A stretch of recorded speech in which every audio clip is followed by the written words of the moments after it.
Salut à tous. Salut. Bienvenue dans Café Série, épisode numéro 1. Nous sommes le spin-off de Kicking 100% série. Je suis Sophie. Et moi c'est Kevin. Et là, on va vous parler de plein de séries, mais alors de séries diverses et variées. Pour commencer, on a sélectionné quelques news. Ensuite, on va vous parler du top 3 des séries qui ont cartonné à la rentrée. On va voir que peut-être qu'on n'est pas tout à fait... On va dans le détail, on va en parler. Tout à fait emballé. Par contre, on va vous parler d'une série qui nous a marqué depuis le début de l'année, et c'est la série Quantico. Oui. Et pour finir, la rubrique cadeau, la rubrique bonus, c'est la rubrique What Else, spécial Kéké. Et on enchaîne tout de suite avec l'Expresso. Première news express de la semaine, c'est encore un trailer d'X-Files. Ah, mais de toute façon, on va en bouffer. Voilà, vous êtes obligés. Et donc, c'est un super nouveau trailer façon comics. On dirait magnifique. On dirait un peu qu'ils ont copié un certain générique d'un podcast bien connu. Un petit peu, non? Je pense que c'est des fans. Mais je faisais ça. C'est un hommage.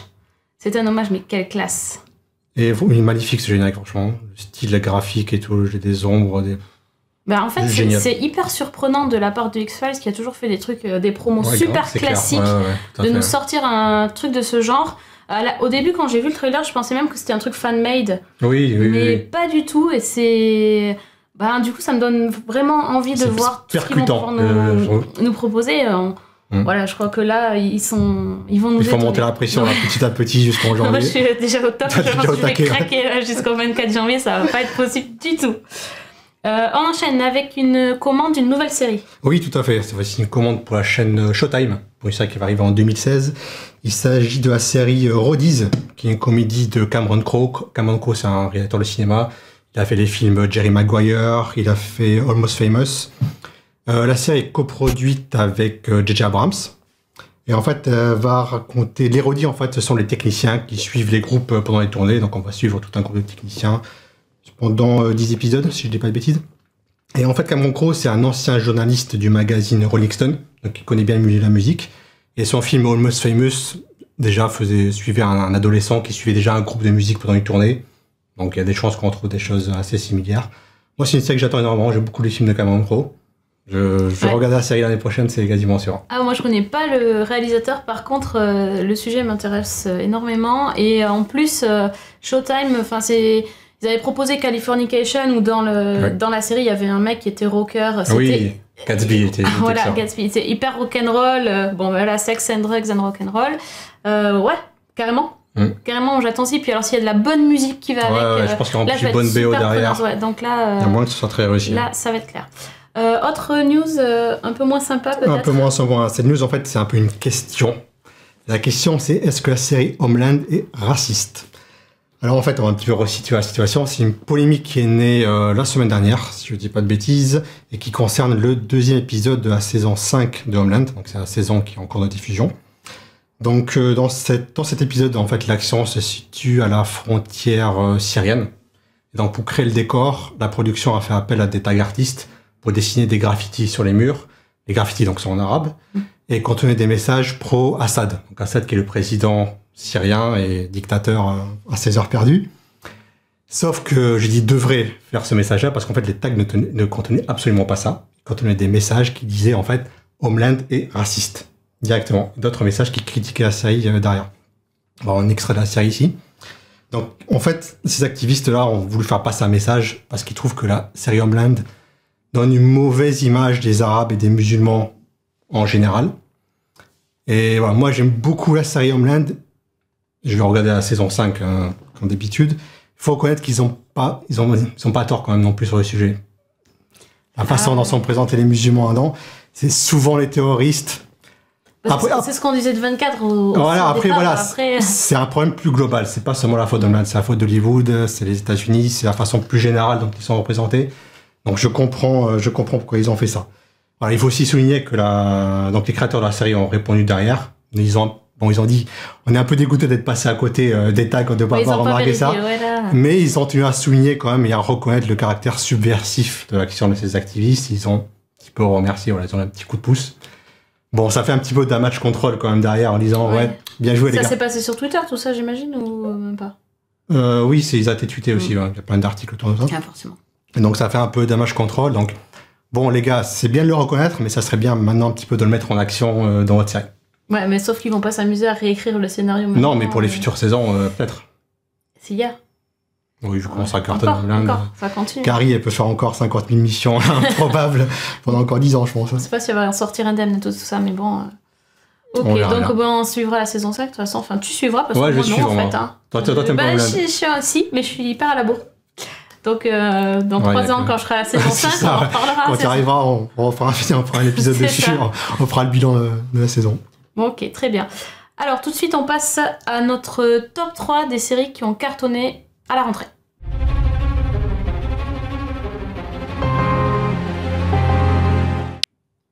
Et le top 3 du mois, ce sont les 3 séries qui ont le plus cartonné à la rentrée. Et on va tout de suite débuter par la série Blind Spot. Exactement, donc après ça, on va voir la série Blind Spot, une série qui est diffusée sur la chaîne NBC et qui a été créée par Martin Gero. Martin Gero, c'est un ancien scénariste et producteur sur les séries Stargate. Il a fait donc SG1, Atlantis et Universe. On retrouve au casting Jimmy Alexander, donc la Lady Sif des films Thor, ainsi que Sullivan Stapleton, que l'on a vu dans la série Strikeback, série très sympathique au demeurant, et Marianne Jean-Baptiste, que l'on a vu dans la saison 2 de Broadchurch. Alors, de quoi que ça cause? Donc, en fait, le pilote s'ouvre sur la place Times Square à New York, où un policier trouve un sac avec la mention à livrer au FBI. Et à l'intérieur du sac se trouve une jeune femme qui est nue, recouverte de tatouages et en plus amnésique. Et sur l'un de ces tatouages, en fait, contient le nom d'un agent du FBI qui s'appelle Kurt Weller, et avec qui il pourrait avoir un lien. Donc ensemble, avec Kurt et l'unité du FBI, ils vont tenter de percer les mystères de ces tatouages, qui seront en fait des indices sur des crimes à résoudre. Donc on voit directement le schéma émerger, c'est-à-dire un épisode, un tatouage, un crime. Bonjour Blacklist. Bonjour, exactement, c'est un petit peu le Blacklist, la réponse de NBC à Blacklist en fait. Donc moi ce que j'ai pensé de Blind Spot, j'ai pas été très très emballé par la série, hein, je vais être honnête. C'est une série pour moi vraiment très très moyenne, qui n'apporte rien de neuf en fait, ça n'apporte rien de nouveau au paysage télévisuel de Blind Spot. Déjà moi j'ai un gros problème avec les personnages amnésiques dans les séries ou dans les films. Pour moi c'est d'une facilité scénario vraiment totale. Donc le personnage amnésique, ça nous fait penser à la vieille série John Doe, bah oui. Qui est aussi donc personnage était amnésique, il avait des capacités surhumaines, donc il comprenait pas trop l'origine. Ça nous fait penser beaucoup plus récemment à la série de films Jason Bourne, tout à fait, oui. Carrément fait penser à Blind Spot. Donc on va retrouver un petit peu... Il y avait aussi KLXY et elle était dedans en fait, Jamie Alexander. C'est vrai, dans KLXY. Ouais, et elle était déjà amnésique. Elle était déjà amnésique. La pauvre, elle va être cataloguée actrice. Bah, c'est pas... Ah mais dans Agent of S.H.I.E.L.D. aussi, elle était amnésique, elle est dans un épisode. Maintenant que tu me dis. Oh, c'est en fait, fou, c'est ça. La fille, elle fait quoi? C'est dans son CV, il y a marqué amnésique. C'est l'amnésique de... C'est Jane Doe, quoi, tout le temps. Donc on retrouve vraiment les clichés des personnages amnésiques dans les séries. C'est-à-dire, elle a peur de connaître son passé, elle a peur d'avoir été une mauvaise personne.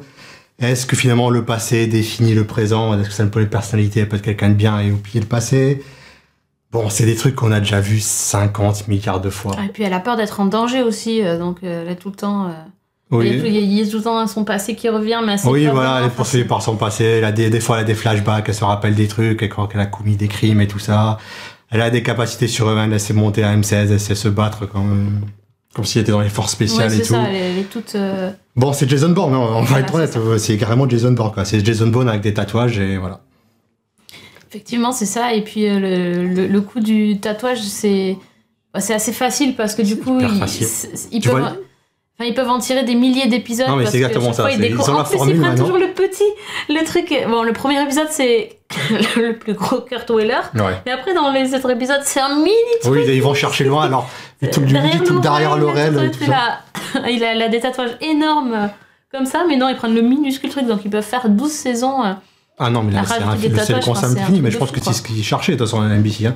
Là, c'est la série à formule pour pouvoir pondre des épisodes à la chaîne. C'est un formule à chaud. Hein, mais c'est pour ça d'ailleurs qu'ils ont commandé des nouveaux épisodes déjà pour la série. Ouais. C'est sans doute être renouvelé pour une saison 2. Voilà, en plus ça a fonctionné. Ça a super bien marché. Plus de 10 millions sur le pilote. En plus avec les replays les rediffusions, ça a encore cartonné. En plus c'est un truc de fou. Et oui, bon, moi je trouve que c'est hyper basique en fait. C'est basique. C'est rien de nouveau. Même les scènes d'action ne sont pas dingues. On a vu de meilleures scènes d'action à la télévision. Ouais, clairement. Mais forcément, les séries plus jupées en plus. Moi, je comprends pourquoi ça marche. Mais c'est juste que j'ai pas envie de me taper, déjà, même une saison entière sur la même formule tout le temps. Le fil rouge, on s'en tape un peu. Parce que, en plus, moi, j'ai vu 3 épisodes, mais déjà, au bout du 3e, tu sais comment elle s'appelle. Donc, moi, je me suis arrêté au 2 et déjà, t'avais des indices dans le 2. D'un côté, c'est bien qu'ils fassent pas traîner ça pendant 22 épisodes. Ouais, mais après, ils savent, en même temps, ils savent son nom, après, ils peuvent. Oui, après, il y a 50 000 tatouages sur le corps. Mais finalement, c'est un peu nul parce que. Elle se retrouve là, avec son air de poisson perdu, là, comme ça. Non, mais c'est ça, c'est toujours la même chose. Elle fait toujours la même tête. Ça fait de toute façon, depuis qu'on la connaît, elle fait la même tête, elle est comme ça. Et en fait, elle est super balèze. Et en fait, elle est meilleure que les agents du FBI. Du coup, elle devient leur acolyte. Enfin, elle est censée les aider, mais elle doit rester dans la voiture. Mais en même temps, elle l'écoute pas. Et au final, elle sauve tout le monde. Donc, en gros, le FBI, c'est des grosses. Ça va un petit peu. Voilà, ils sont trop nuls.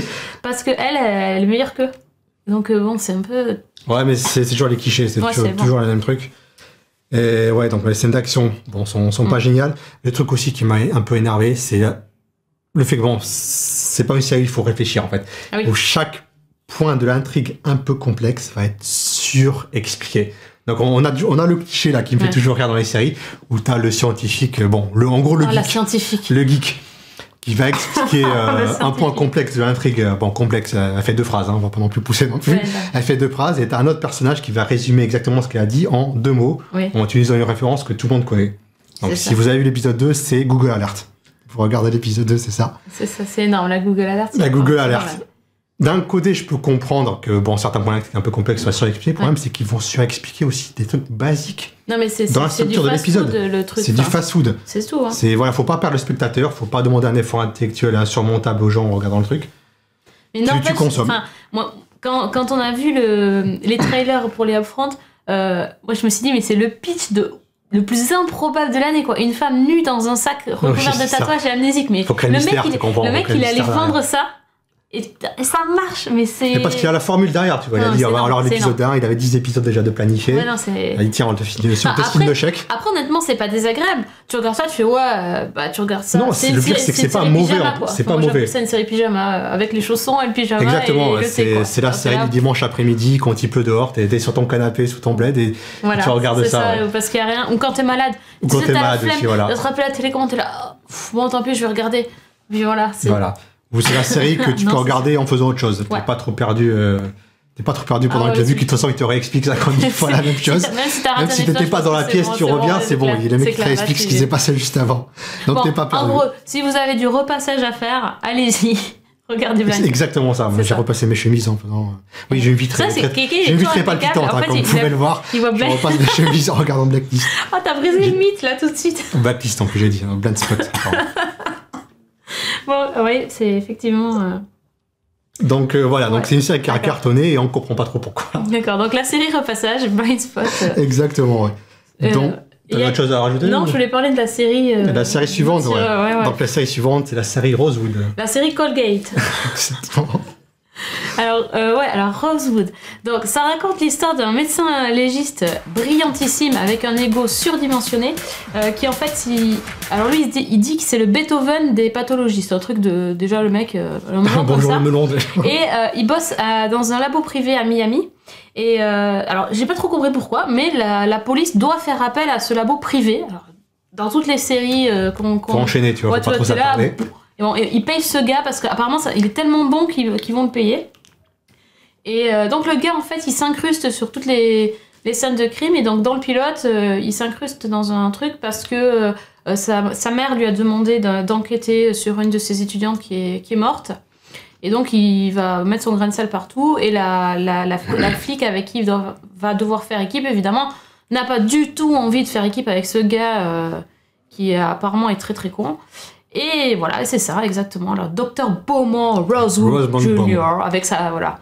Tout est dit. Sa voiture est classe. Hein. La voiture est classe, mais tout est dit dans le truc, tu vois, la façon dont il se fringue. Le sourire bright. Et puis les affiches dans la ville, c'est énorme, ça. Non, mais c'est quand même la série la plus improbable que j'ai jamais vue, ça. Ah ouais. Déjà, quel est le taux de meurtre à Miami pour que le médecin, déjà, il se mette à son compte, qui est son propre cabinet ultra moderne, et qu'en plus, le mec, il fasse des affiches géantes et des panneaux publicitaires avec sa tête. Non, mais... T'imagines, nous, s'il y a un Bordeaux, on se balade, on va ou genre dans les pages jaunes, t'as sa tête comme ça. Dans notre morgue, on est vachement plus beau que dans les autres. Non, mais c'est dans quelle dimension ça existe, ça? Non, j'ai pas compris ça. C'est terrible, enfin, c'est... Ouais, enfin... Moi, j'ai souffert. Franchement, ça dure que 45 minutes, t'as l'impression que ça dure 2h30. Et alors ça, pareil... Bon, c'est assez rythmé quand même, ça perd pas trop de temps. Ah non, c'était... Bon, il a enlevé sa chemise. Mais bon... Ah oui, j'ai oublié de dire, tiens, il a une cicatrice. Oui, parce qu'en fait, il a une maladie mortelle, donc il a un problème cardiaque qui fait qu'il peut mourir à tout instant et qu'on lui a diagnostiqué une mort dans les 10 prochaines années, en gros. Mais ça peut voilà, il peut mourir avant. Donc en gros, son credo, c'est faut profiter de la vie, etc. Voilà, YOLO, quoi. YOLO, tu vois, il est en mode YOLO, beau gosse. C'est exactement ça, donc... Le cabinet. Le mec, il va mourir, en même temps, il fait médecin légiste, alors c'est la fascination. Ils expliquent ça, il est fasciné par la mort parce qu'il a failli mourir, donc voilà. Voilà, faut suivre, en fait, on s'en fout, on va faire le crime de la semaine, et on va faire 20 saisons avec ça. Et puis en fait, c'est les experts Miami le jour, quoi. Mais c'est exactement ça, ouais. Le mec, il te sort les phrases à la... Mais moi, c'est la future série TF1, ça, j'en suis sûr. Oui, clairement. Ils vont passer l'expert Miami, ils vont passer Rosewood à la place et personne ne va faire la différence. Bah, à part qu'il est noir. À part qu'il est noir. Ils vont peut-être voir les gens sur TF1, ils vont dire tiens, Horatio est noir maintenant. C'est bizarre. Mais c'est exactement ça. Enfin, c'est vraiment. Ça m'a marqué. Et ça a donc cartonné sur la Fox. Et le pire de tout ça, c'est que c'est la première série à obtenir une saison complète. Oui, voilà. Ça a tellement cartonné qu'elle est en commande. Bon on prend la suite. Ils ont carrément pris toute la saison. Donc là, les gars, allez-y. 22 épisodes. On prend tout. Aussi, c'est YOLO. Hein. C'est là, ouais, vas-y, allez. Ça cartonne, ouais. Bon, c'est la Fox. Bah écoute, en même temps. Après, la Fox, ça n'a pas trop marché la rentrée de la Fox. Minority Report, c'était pas la fête. La Fox, donc à ce moment. Donc ils se sont dit, bon, ça a cartonné, on va signer direct avant que ça aille ailleurs. Voilà, bon, moi j'ai pas envie de le voir chez moi, même en pyjama, même en repassant. C'était pas terrible. Je préfère voir Blind Spot, à choisir entre les deux. Oui, c'est pas faux, ouais. Non, toi aussi, si t'as des chemises, tu prends Blind Spot. C'est aussi une série de dimanche après-midi, hein, c'est les nouveaux experts, le truc. Ouais, non, mais là c'est quand même complètement crétin. Ah oui, non, mais faut pas réfléchir. Le personnage, il est même pas. Après, il est sympathique. Il incarne plutôt bien son personnage. Le mec est bon en acteur, mais il est pas sympathique, le personnage non plus. T'as pas. Bon, il fait le charmeur après. Mais l'acteur l'incarne bien, je crois. Maurice Chestnut. Chestnut, la poitrine de doigt. Enfin bon, sinon moi j'ai une autre série pour ton repassage à te proposer. Ah oui, fantastique. Puisqu'on parle de fer, tout ça. Donc, la nouvelle série, c'est une série qui est réservée aux amateurs de légèreté, de finesse, de bon goût, de subtilité, j'ai envie de dire. Et non, en fait, c'est pas du tout ça.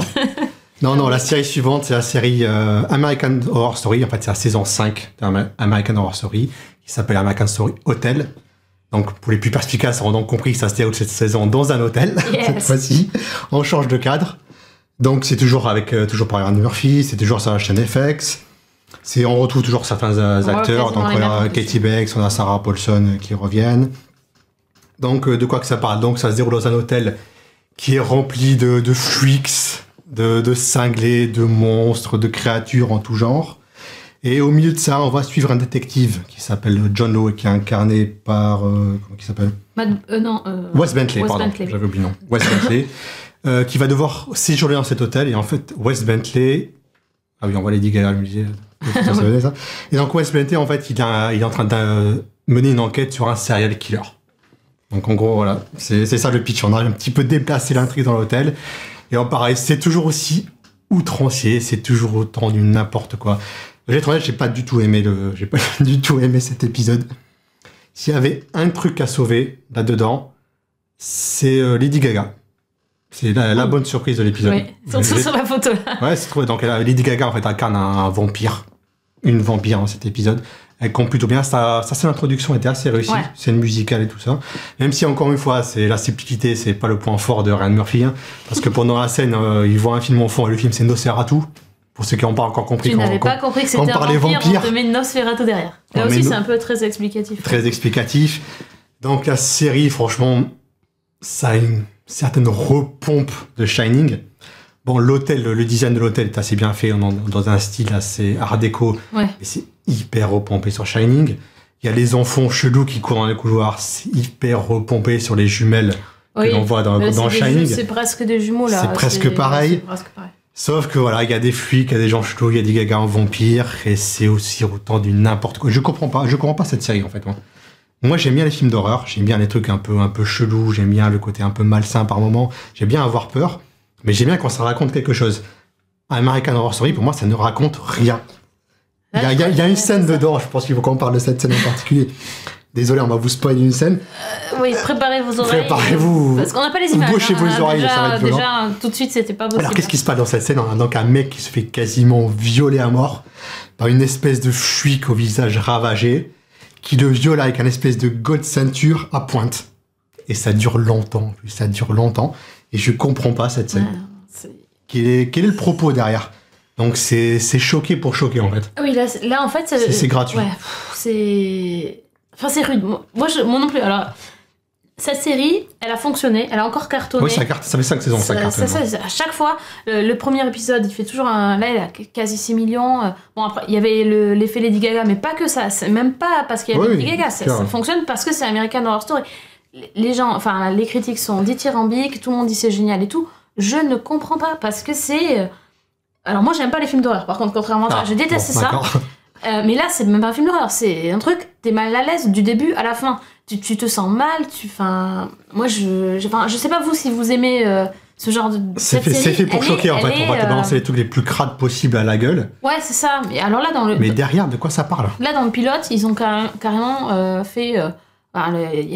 Bon, alors toujours la scène de sexe un peu hardcore, un peu, voilà, hein, un peu. Une orgie, on va dire, voilà, une orgie. Après, bon, là-dessus... Alors ça, à chaque fois, check. Donc c'est fait, l'orgie, check. Là-dessus, bon, un petit bémol, le mythe du vampire, quand même, il y a toujours du sexe. Non, attends, orgie, check. Orgie, check, ok, d'accord. Le sang, double check. Trop de champ. Truc sagique. Bon, encore, ça, c'est pas trop dégueu. Quoique, après, bon. Hein, bon. On check. On check. La drogue, il y a de la drogue, je sais plus. Oui, il y a la drogue, check. Cocaïne. Après, le truc dégueulasse. Ah, il y a des trucs dégueulasses. Il y avait déjà ça. Plus, bon, la scène de viol, c'est insoutenable. La torture. Parce que le tueur en série, c'est bien taré aussi, quoi. Voilà, donc, enfin, il y a tout. C'est-à-dire que je pense que le niveau de choses que je peux supporter est assez haut, normalement. Je suis quand même connue pour aimer les trucs psychopathes. Mais là, le truc, c'est que ça s'accumule. T'en peux plus, quoi. Enfin, c'est le trop plein. Le truc dure 1 heure, mais... Alors, moi, je l'ai vu en 2 fois, en plus. Mais c'est... Malgré ça. Tu souffres. Moi, j'ai souffert et pourtant, j'aime... l'année dernière, j'ai regardé un peu Freak Show. J'avais bien aimé au début et tout. Mais bon, après, c'est parti en live, donc j'ai arrêté. Bon, c'est toujours comme ça. Ça a commencé un peu doucement, tu vois, un peu plus soft, entre guillemets. C'est-à-dire que c'était un clown tueur. Voilà. Bon, il y avait que ça, à peu près. Et les Freaks. Bon, mais ça faisait... Là, à chaque fois, c'est... Voilà. Là, c'est dès le pilote, c'est BAM direct, t'as tout pris dans la tranche, et puis effectivement, l'histoire, en fait, il n'y a pas trop d'histoire. Le flic, il est là, il vient dans cet hôtel chelou, parce qu'il y a eu un meurtre, mais enfin, il a perdu son fils, il a l'impression de le voir, mais il y a des gamins planqués, enfin, tu sais, t'as un peu tout. Et c'est un peu j'espère que ça s'améliore par la suite. Bon, moi je ne saurais pas parce que je ne regarderai pas au-delà. Si vous regardez la suite et vous voyez que ça s'améliore, dites-le nous, hein, honnêtement. Je serais très curieux de savoir en fait ce qui se passe une par alerte, la suite. Mais franchement là c'est... Voilà, honnêtement, vu ce premier épisode, nous ça nous a pas donné envie de continuer. Ouais, enfin non, vraiment pas, j'ai pas envie de faire des cauchemars, c'est... Même les créatures, enfin c'est... Bon, le cauchemar, j'arrive pas juste là. J'ai vu des trucs assez fucked up quand même au niveau horreur. Mais... Non. Les trucs qui sortent du lit. Non. Voilà, comme je disais, moi, j'aime bien les films d'horreur, mais j'aime bien... Il y a un propos derrière. L'horreur, c'est souvent une métaphore pour quelque chose. Ça va raconter quelque chose. Là, ça raconte rien. C'est juste du malsain pendant 1 heure et... Ouais. J'en tire rien, moi, derrière. J'en retire rien. Ouais, pourtant, le cast est génialissime. Ah non, le cast est très bon. Les mecs, ils font tous le taf.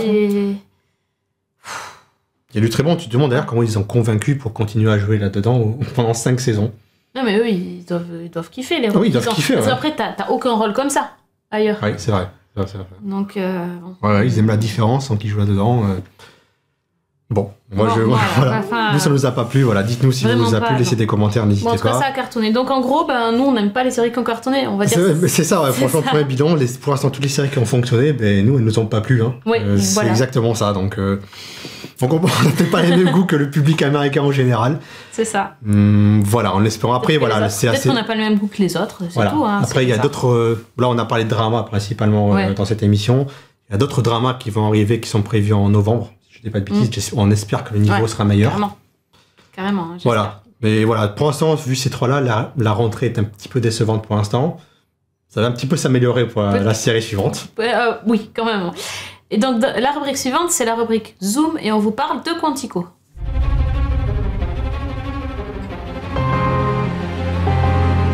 Donc, la série du mois, c'est la série Quantico. Donc, c'est une série qui nous a marqué parce que elle a déjà pas mal buzzé, on a pas mal parlé, puis aussi parce qu'on a bien aimé, en tout cas on n'a pas souffert pendant le pilote, ce qui est déjà pas mal. C'est une série qui nous donne envie de continuer par rapport aux autres. C'est ça. C'est déjà un bon point. Alors donc c'est une série de ABC qui a été créée par Joshua Safran et Mark Gordon. En gros, ça raconte l'histoire de jeunes recrues du FBI qui ont été sélectionnés pour participer à l'entraînement à Quantico. Mais le truc c'est que 9 mois plus tard, il va y avoir une énorme attaque terroriste aux États-Unis, donc un espèce de 11 septembre, en fait, c'est comparé à ça dans la série. Et en fait, il y a une des recrutes qui est accusée d'être responsable de cette attaque. Et donc, elle s'appelle Alex Parrish, c'est la jeune femme qu'on voit là à l'écran, c'est un peu celle qui nous présente l'histoire, c'est elle qu'on suit dès le départ, le jour de son arrivée à Quantico. Et donc c'est à travers ce personnage-là qu'on va rencontrer les différentes recrues du FBI, les profs du FBI et en découvrir un petit peu plus sur chacun. Et donc c'est elle qui va être tenue responsable de cette attaque. Et évidemment, elle est innocente et elle va tout faire pour prouver que ce n'est pas elle. Et surtout, elle va essayer de découvrir qui se cache derrière cette attaque, sachant que c'est forcément quelqu'un du FBI. Donc une recrue, un prof, une connaissance, on ne sait pas. On ne sait absolument pas, mais en tout cas, elle est dans une sacrée galère, puisque en fait, elle passe de recrue du FBI à wanted, quoi. Enfin, oui, c'est ça, ouais. C'est la femme la plus recherchée des États-Unis. Exactement. Donc en fait, cette série, on aurait presque pu dire qu'elle a été créée par Shonda Rhimes, parce que pour moi, c'est carrément... C'est la plus Shonda Rhimes des séries qui sont pas de Shonda Rhimes. On est sur ABC, c'est pareil, quoi. Enfin, c'est une série très Shonda-esque. On aurait pu la mettre dans la soirée TGIT, Thanks God It's Thursday, là où il y a toutes les séries de Shonda Rhimes. Mais c'est vrai que ça fonctionne un peu sur le même principe, c'est-à-dire il y a flashback, flash forward à chaque fois par rapport à cette situation d'attaque terroriste, donc ce qu'on voit dans le trailer ici.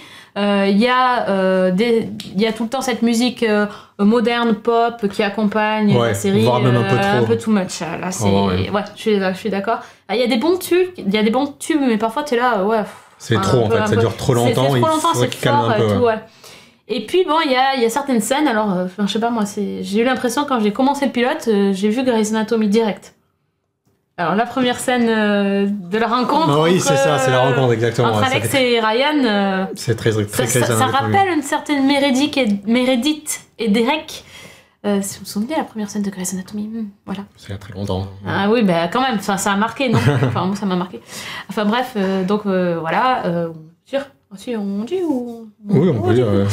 Donc ils se rencontrent dans un avion et ils couchent ensemble sans se connaître. Et donc le lendemain, ils se retrouvent. Ils sont tous les deux recrues au FBI. Ils savent même pas comment ils s'appelaient. Tout ça. Voilà. Donc c'est exactement comme dans Grey's Anatomy. Moi, franchement, j'ai bien aimé. Oui, moi aussi. Ouais. Je m'attendais.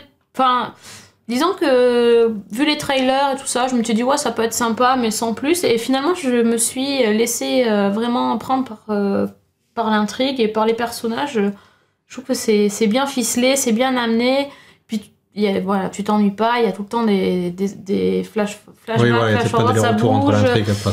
J'ai quand même envie de savoir, alors bref, voilà. Moi aussi j'ai bien aimé, j'ai surtout accroché au personnage en fait parmi les séries qu'on a citées aujourd'hui. C'était la première série où je me suis un petit peu soucié en fait du sort des personnages, où j'ai envie de le suivre plus d'un épisode en fait. Oui. Tout à fait. J'ai même embrayé directement par l'épisode 2 juste après pour connaître un petit peu ce qui se passait. Donc on a toute une galerie de personnages divers et variés venant d'horizons un peu différents. Ah oui, c'est sûr. Ils cachent tous un secret aussi, je sais pas si tu l'as dit, ils ont tous un secret évidemment. Le grand jeu, ça va être de savoir lequel des secrets en fait est un terroriste derrière. Et c'est assez bien ficelé, comme tu l'as dit. d'un côté, tu suis leur entraînement et c'est assez passionnant de voir en fait comment ils sont formés derrière. Tu te prends totalement au jeu derrière. T'imagines, on a vu des milliers de séries avec des agents du FBI et jamais on nous a montré comment. Malgré tout, on a réussi encore à trouver un point de vue original sur les agents du FBI. Ouais. Après, est-ce que c'est vraiment comme ça, j'en sais rien, mais c'est assez intéressant. C'est forcément romancé, mais c'est accrochant en fait. Tu suis le truc avec plaisir et. C'est un peu bootcamp, mais un peu plus intelligent, quoi. Exactement. En gros, il les teste tout le temps et il leur donne des défis, etc. Du profilage, machin. Voilà, comme toujours, évidemment, le défi d'épisode est un petit peu lié à l'intrigue que va mener Alex dans le présent. Oui, c'est ça. Mais c'est. Oui, parce que c'est pas toujours très clair non plus le décalage passé-présent. Il faut suivre un petit peu ce qui se passe. Il n'y a pas, comme dans d'autres séries où tu as le filtre de couleur exactement. qui c'est pas marqué. Vachement la différence. Là, c'est pas trop marqué, donc. Comme en plus, il n'y a que 9 mois d'intervalle, ils ont la même tête, il n'y a pas de différentes coiffures, etc. C'est vrai que parfois, parce que bon, quand même, la jeune fille, là, cette Alex Parrish, quand elle est en cavale, elle est plus belle que moi quand je sors. C'est clair, elle est toujours bien coiffée. Elle est mieux maquillée que moi, elle a des trucs, elle est super bien coiffée, elle a toujours le rouge à lèvres et tout, est là, mais tant t'es en cavale, déjà elle sort de après l'attentat terroriste, c'est limite. La bombe, elle a pété sur la gueule, c'est limite si elle a un petit. C'est poussette un peu, tu vois, elle enlève la poussière. Ouais, bon, c'est. Ouais, c'est un peu. Ils sont. Ouais, c'est un peu too much. Alors, ça aussi, c'est côté Shonda. Oui, c'est tout ça, c'est tous des belles meufs, c'est tous des beaux gosses. Attends, oublié, un truc de malade improbable, pourcentage. T'es obligé d'avoir les abs.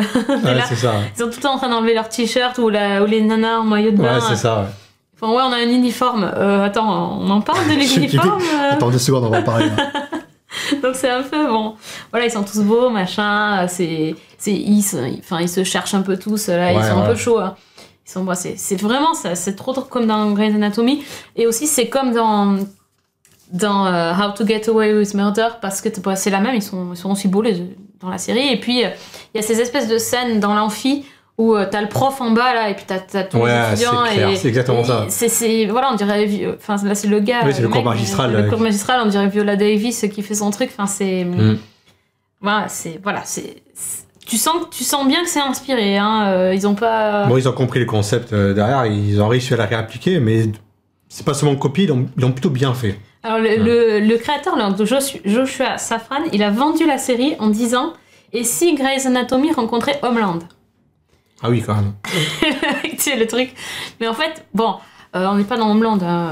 C'est pas parce qu'il y a un terroriste que c'est Homeland. Hein. Mais bon, quand même, c'est assez Homeland. c'est autre chose. Mais bon, honnêtement, alors là, moi, du coup, sur cette série-là, ça m'intéresse. J'ai envie de continuer. J'ai vu les 3 premiers et je me suis dit, ouais, mais en fait, j'aimerais bien le suivant. Oui, exactement. Tu te prends vite au jeu. Je trouve que le casting, ça le fait. Alors, on peut peut-être. Moi, j'ai un petit bémol quand même sur l'actrice principale. T'aimes pas ? Je trouve qu'elle ne joue pas très bien, on va dire. Oui. Il y a certaines répliques où ça fait faux. Ça fait faux. Ouais, ça fait faux dans la façon dont elle dit. Je la connais pas honnêtement. Je sais pas si c'est son premier rôle ou non. Peut-être qu'elle va s'améliorer.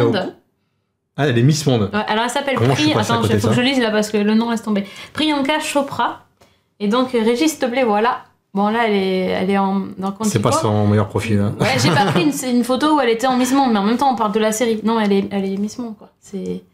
Et elle a joué dans des films, mais dans des films style Bollywood, quoi. Tu vois ? Ah oui, d'accord, donc c'est peut-être la langue anglaise, en fait. Après, je connais pas spécialement tous les films dans lesquels elle a joué, mais en tout cas, c'est sa première série. Oui, elle est. Voilà, enfin, je trouvais quand même que dans certains blogs, certains dialogues, elles sonnaient un petit peu faux. Ouais, donc j'espère qu'elle va s'améliorer. Ça arrive, c'est un moment que les acteurs s'améliorent. Oui, en même temps, c'est le lead, elle a intérêt. Hein, oui, voilà, c'est clair, c'est elle qu'on va suivre quand même pendant 22 épisodes, donc elle a intérêt. C'est ça. Et alors, donc son acolyte, il s'appelle Jake McLaughlin.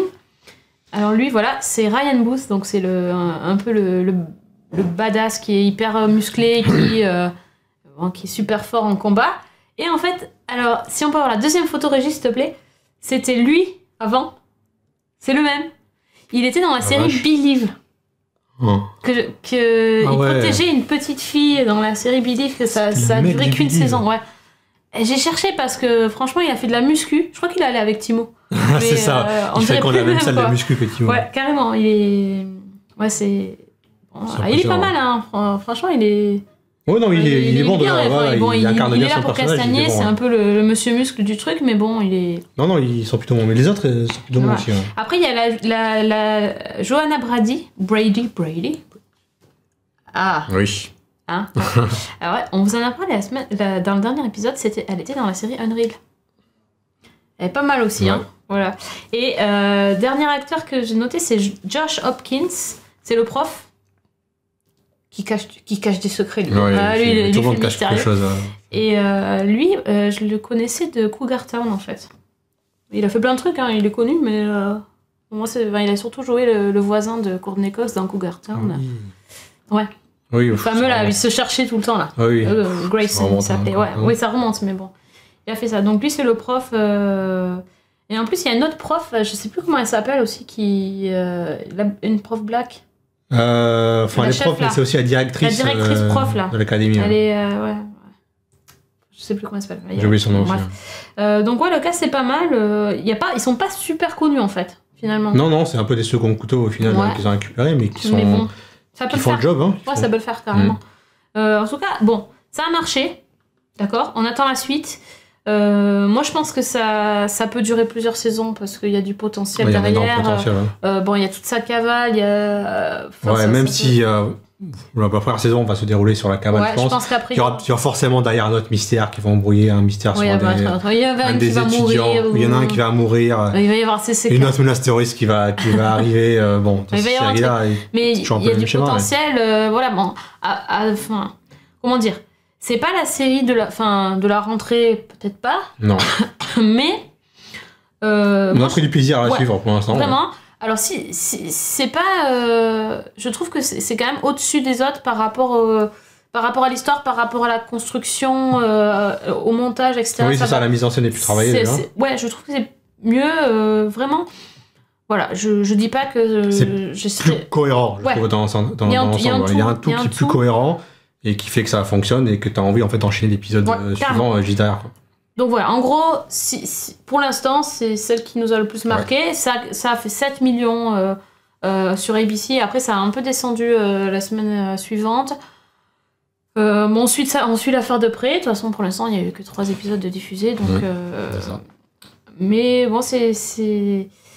Voilà, on vous conseille. Mais après, dites-nous si vous avez aimé. Peut-être que vous avez trouvé ça trop girly, trop soap, trop. Voilà, peut-être que trop beau, trop. Le mystère vous a pas plu aussi, peut-être derrière. Ouais, je peux comprendre aussi. Mais franchement, j'ai été happée. Je m'en suis moi-même étonnée. Mais ça m'a fait un peu le même coup que pour How to Get Away with Murder. Voilà, c'était ça. Je disais, ouais, je sais pas trop. Puis finalement, je me suis fait avoir. Et puis après, c'est fini. Après, il faut suivre tous les épisodes. Oui, c'est ça. Et il y en a. Une fois qu'ils t'ont capturé, après, tu lâches plus. Donc voilà, bon, on attend vos retours sur la série Quantico et on passe tout de suite à la dernière rubrique. C'est la rubrique What Else?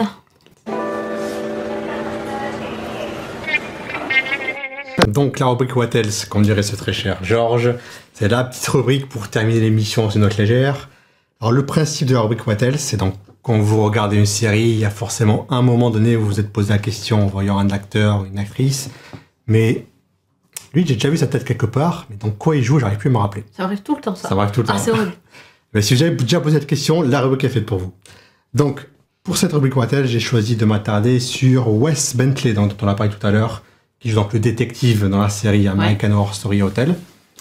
Donc, en fait, Wes Bentley, c'est loin d'être un nouveau venu dans le métier. Il a près de 20 ans de carrière derrière lui. Ah oui, d'accord. Oui, il a pas mal bossé. En très très grande majorité au cinéma. C'est pour ça que j'ai choisi de m'attarder sur 3 films qu'il a fait au cinéma. D'accord. Les 2 premiers, sa tête vous dit forcément quelque chose dedans. En revanche, si vous arrivez à vous rappeler du 3e, là vous êtes balèze. Donc, le premier film dont on a vu Wes Bentley, j'y arrive récemment, il s'agit du film Interstellar. Et donc l'épopée spatiale de Christopher Nolan, qui est sorti l'année dernière au cinéma. Ouais.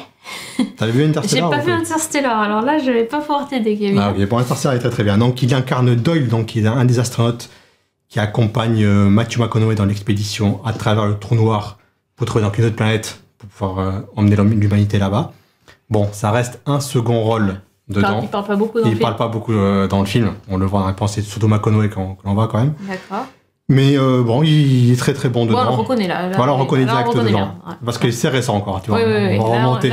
Voilà, les films sont classés par ordre inverse chronologique. Voilà, ok. Voilà, pour l'instant, on le reconnaît. Voilà, ok.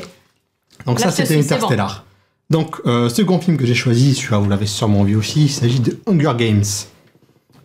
Ah bah oui, j'ai vu. Petite photo. Ouais, voilà. Oh oui. Avec la magnifique barbe. Vraiment, il me fait triper cette barbe. J'imagine le temps qu'il doit mettre le matin pour se raser. C'est quand même un truc de malade. Donc, dans Hunger Games, il incarnait Seneca Crane, qui donc était un des organisateurs des derniers Hunger Games, donc qui était le méchant en fait du film. Oui, d'accord. Il a les yeux bleus comme ça? Non, ils avaient des lentilles. Ouais, non, il y a des lentilles et ça doit être l'éclairage, je pense, derrière. Et il est très bon, ce mec. Hein. Là, je l'ai vu ça. Tu as vu, c'est bon. Hunger Games, tu c'est bon, t'as vu Hunger Games. Là, je valide. C'est bon, on est encore dans les récents pour l'instant, tout va bien. Alors, le dernier. Je l'avais vu parce que c'était pas dans Interstellar. Le dernier, peut-être non. Le dernier, t'as forcément vu le film, mais tu te rappelles pas de lui parce que bon, je m'en suis pas rappelé non plus. Donc, le dernier film, il s'agit du film American Beauty. Ouf. Ça ne rajeunit pas. Oh là là. Et ouais, il est tout jeune là. C'est oui, là, carrément. Un petit premier rôle, je crois, c'est son deuxième ou troisième film. Donc dans American Beauty, il incarne Rick Fitz, c'est le voisin de la famille de Kevin Spacey, celui donc qui a une caméra qui filmait tout en permanence, côté un petit peu artistique. Donc comme je dis, c'était son deuxième rôle au cinéma. Tout jeune là. Près de 17 ans, je crois, si je dis pas de bêtises. C'est pas possible. Il était tout jeune dedans. Donc si vous avez American Beauty, vous êtes balèze. Hein. Oui, là carrément, j'aurais jamais trouvé. Je pense que même si tu me l'avais montré, j'aurais fait, mais c'est qui lui? C'est qui lui? C'est la barbe en fait, c'est la barbe qui fait tout. Hein, c'est ça. Il avait pas la barbe qui avait poussé à l'époque, il avait juste un petit encore un petit peu imberbe. Ah ouais, pas mal. En même temps, sur American Horror Story, il y aurait eu du mais il y en avait plein en fait, tu peux en faire 4 comme ça. Il faut faire un épisode spécial. Même dans Quantico, il y en a quelques-uns. On n'a pas parlé, il y a un des acteurs qui jouait dans Sense8. Ah bon? Oui, c'est le flic dans Sense8.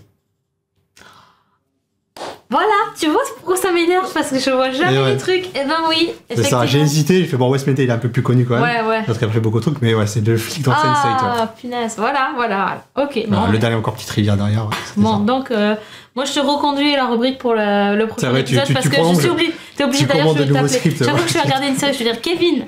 C'est qui dans le What Else là? Parce que j'en peux plus là. Dis-moi. Ok, écoute, merci pour ça. En tout cas, j'espère que peut-être vous pouvez proposer à Kevin des What Else. Il aime bien. Il aime bien. Moi, il faudrait le tester un peu parce qu'il lui c'est un peu spécialiste du cinéma. Mais t'en as trouvé des pas mal tout à l'heure dans les liens, dans les épisodes. Ouais, mais bon, c'était des séries, c'était plus facile pour moi. C'est pour ça. Bon, il est temps de se quitter. Mon café est terminé. De toute façon, il est froid. C'est pas possible. Donc, on va se donner rendez-vous le mois prochain. On aura encore plein de séries. Je pense, on va vous en parler en bien, en mal. Ouais, bien, on va surtout encore revenir sur les pilotes dont on n'a pas parlé. Je pense que là, on n'a pas parlé de tout. Il y en a eu tellement. Et puis peut-être on sera pas d'accord, parce que là on était un peu trop d'accord. Il faut qu'on arrête. Hein, c'est ça, on va prendre les trucs qui nous divisent davantage. C'est ça. Et en tout cas, on espère que vous serez avec nous pour l'épisode 2. On vous dit à très vite. N'hésitez pas à nous laisser des commentaires pour nous dire ce que vous en pensez. Nous parler d'American Horror Story. Nous dire avec quelle série vous repassez. Enfin, tout ça. Exactement. Et puis on vous retrouve le mois prochain. Ciao. Bye bye.